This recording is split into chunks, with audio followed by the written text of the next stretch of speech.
పెరిగితే ఆ పెరిగిన దాంట్లో సెంటరింగ్ వాటా ఎంత? ఇప్పుడు 30 రూపాయలు ఇస్తున్నారు, 35 రూపాయలు ఇస్తున్నారు.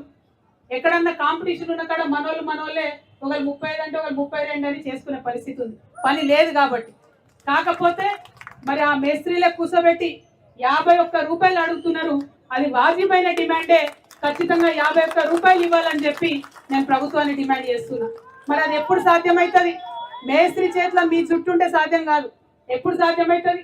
బిల్డర్ కావచ్చు, ఇల్లు గల ఆయన కావచ్చు, మిమ్మల్ని పిలుచుకొని మీతో మాట్లాడితే సాధ్యమవుతుంది. కాబట్టి అట్లా డైరెక్ట్గా మిమ్మల్ని పిలిచి 51 రూపీస్ పర్ ఎస్ఎఫ్టీ ఇవ్వాలనేటటువంటి డిమాండ్ని చేస్తూ ఉన్నాం.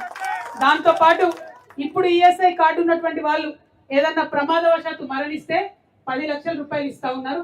దాన్ని 20 లక్షల రూపాయలకు పెంచాలనే మీ డిమాండ్ని సంపూర్ణంగా నేను మద్దతు ప్రకటిస్తున్నాను. ఇట్లా అనేకమైనటువంటి డిమాండ్లు ఉన్నాయి, అనేకమైనటువంటి అంశాలు ఉన్నాయి. కానీ ఈ అంశాలన్నీ కూడా, ఈ డిమాండ్స్ అన్నీ కూడా 12 అంశాలతో మీరు చేస్తున్నారు.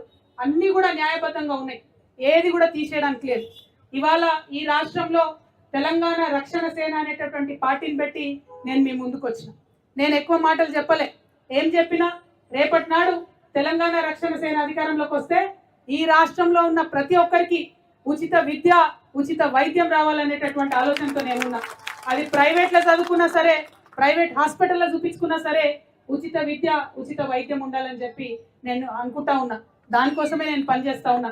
రేపటి నాడు మీ దయ వల్ల నేను టిఆర్ఎస్ తెలంగాణ రక్షణ సేన అధికారంలోకి వస్తే మీ ప్రధాన డిమాండ్లు ఏవైతే ఉన్నాయో, మీకు ఈ హైదరాబాద్లో 86 చోట్ల 1000 నుండి 2000 గజాల చోటు ఏదైతే అడుగుతా ఉన్నారో అది తప్పకుండా ఇస్తామని చెప్పి తెలియజేస్తా ఉన్నారు. అంతేకాకుండా హైదరాబాద్ విషయమే కాదు, ఇది ప్రతి మండల కేంద్రంలో కూడా మీరు విస్తరించాలి. ప్రతి మండల కేంద్రంలో కూడా సెంటరింగ్ వాళ్ళు సంఘాలు పెట్టుకోవాలి. వాటిని అక్కడ ఉన్నటువంటి లేబర్ ఆఫీసర్లతో కూడా అనుసంధానం చేయాలని కూడా ఈ సందర్భంగా మేము ఆలోచన చేస్తూ ఉన్నాం. మరి మీతో పాటు కలిసి ఖచ్చితంగా నడుస్తాం. హైదరాబాద్ నగరం నిర్మిస్తున్నటువంటి మీ అందరి జీవితాల్లో వెలుగులు నింపడంలో మీ అడుగులో అడుగునై నేను కూడా నడుస్తానని తెలియజేస్తూ, మరి ముఖ్యమంత్రి గారికి ఒకటే ఒక హెచ్చరిక చేస్తా ఉన్నాం. ఇక్కడ నుంచి ఇవాళ ఇక్కడ వచ్చిన వాళ్ళు మొత్తం జిహెచ్ఎంసీలో 86 ఏరియాల నుంచి కాంట్రాక్టర్లు, వారి దగ్గర పనిచేసేటటువంటి స్టాఫ్, లేబర్స్ అంతా కూడా వచ్చి ఉన్నారు. మరి మీరు మర్యాద కొద్దీ వాళ్ళని ఇలా సాయంత్రం లోపల చర్చలకు పిలవండి. పిలిచి వాళ్ళకు ఉండేటటువంటి అంశాలన్నీ పరిష్కరించండి. లేదు కాదు కూడదంటే వాళ్ళు పంతం పట్టి ఏమన్నారు, మాది అయ్యేదాకా మేము కూర్చుంటామన్నారు. ఇవాళ వాళ్ళు ఒక్కరే కూర్చున్నారు. మీకు 2 రోజుల సమయం ఇస్తున్నాం. చర్చలకు పిలవకపోతే వాళ్ళతో నేను కూడా ఇక్కడ వచ్చి కూర్చుంటా. అది ఎన్ని రోజులైనా సరే మమ్మల్ని పిలిచేంత వరకు, చర్చలకు సమస్యలు పరిష్కరించేంత వరకు కూర్చుంటాం.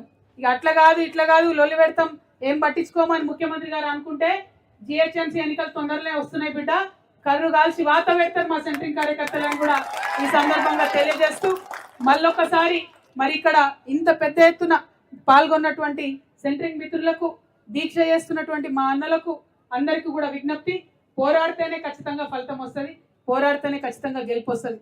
ఒక మాట చెప్తారు, గెలిచినోడట గాడి గురించి చెప్పినా బాగానే ఉంటుందట, ఓడిపోయినోడు భగవద్గీత చెప్పినా బాగుంటుందట. అంటే ఏదైనా పని మొదలు పెట్టామంటే గెలిచేదాకా కొట్లాడాలి. ఆ గెలిచేదాకా కొట్లాడేటటువంటి ధైర్యాన్ని, పంతాన్ని మీ గుండెల్లో నింపుకొని అట్లనే ఉండాలి. మీకు మద్దతుగా మేమందరం కూడా ఉన్నామని ఈ సందర్భంగా తెలియజేస్తూ, మళ్ళొకసారి మీ అందరి కష్టాల్లో పాల్పంచుకునే అవకాశాన్ని నాకు ఇచ్చినందుకు నమస్కారాలు తెలియజేస్తూ, జై తెలంగాణ, జై తెలంగాణ. మేస్త్రి మా కార్మికులు ప్రమాదాలు చనిపోతే 20 లక్షలు కేటాయించలేక, అది ఎఫ్ఐఆర్ ద్వారానే కేటాయించలేక లేబర్ వస్తలేదు, అనేక సమస్యలు.